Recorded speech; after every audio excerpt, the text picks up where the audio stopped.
What's up everyone, welcome back to a new video. Today we're going to be talking about the 10 worst movies I saw in 2022. Let's get into it. Alright, before we start, I'm going to name some honorable mentions. We got Falling for Christmas, Netflix original. Senior Year, another Netflix original.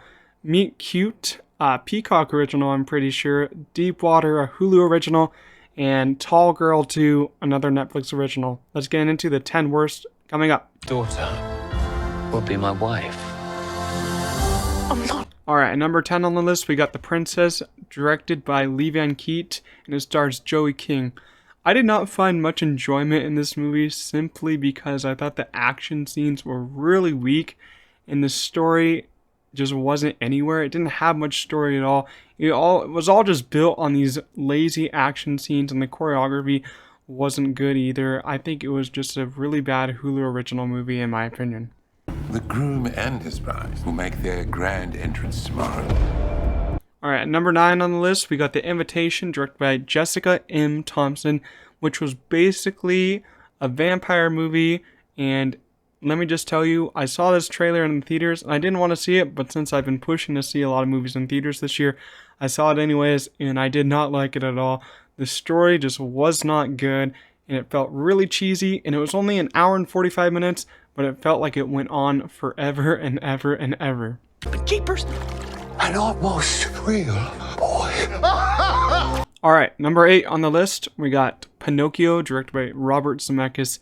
This movie was a huge disappointment. It's my only Disney movie on the worst of the list, but it was just horrible. It's Tom Hanks' worst role, and the musical scenes are horrible. I think that the acting is also pretty bad, with horrible directing. The script wasn't good. It's so boring at so many parts. I did not want to finish it, but I somehow did. Agenda today. My eyes are closed. Going on to number 7, we have our first Netflix movie of many on this list. It's going to be Day Shift, directed by J.J. Perry, and it features Jamie Foxx, Dave Franco, and actually Snoop Dogg as a main role. This movie is also somewhat of a vampire/zombie movie, and I felt like this movie had nothing going for it. It's of course a Netflix original. The trailers did not look interesting. It wasn't funny at all. And I think that the CGI, the acting, and a lot of the action just did not feel good. And it all felt low budget. And it was about 30 minutes too long, to be honest with you. Remember the tools we taught you, right? Pencil, desk, paper, shoes. Number 6 on the list, we got Firestarter, directed by Keith Thompson. It's of course an adaptation of Stephen King's book Firestarter. I'm a big fan of reading Stephen King's books, so I was excited to see this one, but I saw all the bad reviews coming in, so I decided to skip this one in theaters and just watch it on Peacock. And let me tell you, I saved some time doing that because this movie is not good, and Zac Efron wasted his time making this movie. I don't know what he was thinking going into this movie, but it was just not good at all. The acting was pretty poor by everyone, even Zac Efron. The pacing was pretty bad, and the whole story of it just didn't really work for me. I haven't read the Firestarter book, but I believe that the book is probably infinitely better than the movie.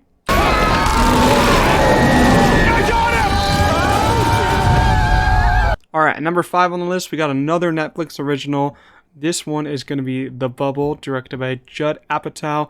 And this one actually had a lot going for it, since the cast was really strong with Karen Gillan, Pedro Pascal, and even Leslie Mann. But this movie overall disappointed me. The whole premise of it was actually pretty cool too. It was like a spoof of making a movie during the COVID times on how it would be like for them. But overall, the movie was just so cringy at so many times. The script was horrible, and it's easily Judd Apatow's worst film. But I have to tell the truth, I did have fun in some scenes, but overall, it's a pretty bad movie. I went to this underground barbecue spot. You good, bro? Yeah, I'm alright. The 4th worst movie of the year has to be Me Time, another Netflix original here. We're seeing a trend. This one is directed by John Hamburg, and it features Mark Wahlberg and Kevin Hart.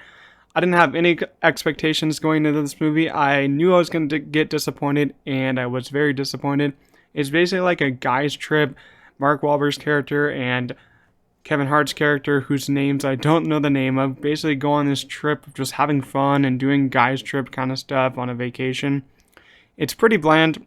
The action scenes are not good. Anything involving comedy with these two in this movie are not good, which is pretty disappointing because they're both very funny actors. They just weren't utilized in this movie at all in a good way. Navy runs the boat. Army handles the missiles. Alright, we're on number 3 of the worst of the year, and this is where it gets really bad since these movies I will never touch again, never watch again. So third is going to be Interceptor, which is another Netflix original. It's directed by Matthew Riley, and it stars Chris Hemsworth's wife, which I did not like her performance in this movie at all.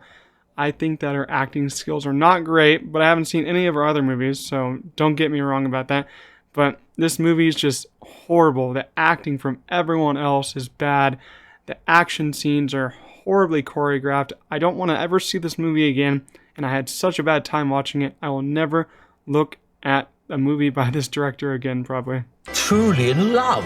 Oh, come on, you know, and I know. Alright, number 2 on the list. This was almost number 1. Before we see number 1, number 2 is The Munsters, directed by Rob Zombie. This movie had nothing going for it. It had nothing going for it. It could have been good. It could have been great. But it was absolute trash. I hated watching this movie. 2 minutes into it, I did not want to watch any more of it. But I continued watching it because I just want to watch as many 2022 movies as possible. This movie filled me with so much rage. The comedy was just horrible. The acting was the worst of the year. And the script was so cringeworthy. I never want to see this movie again in my life. No one could pay me any amounts of money to watch this movie again. Awesome! What? Alright, we made it. Number 1, worst movie of the year has to be Marmaduke. I'm not going to name the directors because this movie is that bad. Pete Davidson does the voice as Marmaduke. J.K. Simmons also does a voice in this movie of a character I don't even remember, but I hated this movie so much. I hated watching it. I don't know why I watched it, but I did, and it's probably the worst movie I've ever seen in my life. Don't watch this movie. I could probably make a 5-page essay as to why this movie sucks, and the acting, the voice work, and the animation is just so bad. Don't watch this movie. Alright, so we somehow made it to the worst of the year list on 2022, which is good because next video we got the best of the year coming up, and I'm very excited for that video because there's been a lot of good movies this year. So I hope you guys enjoyed this video. Leave a like, comment down below, and I'll see you guys next video.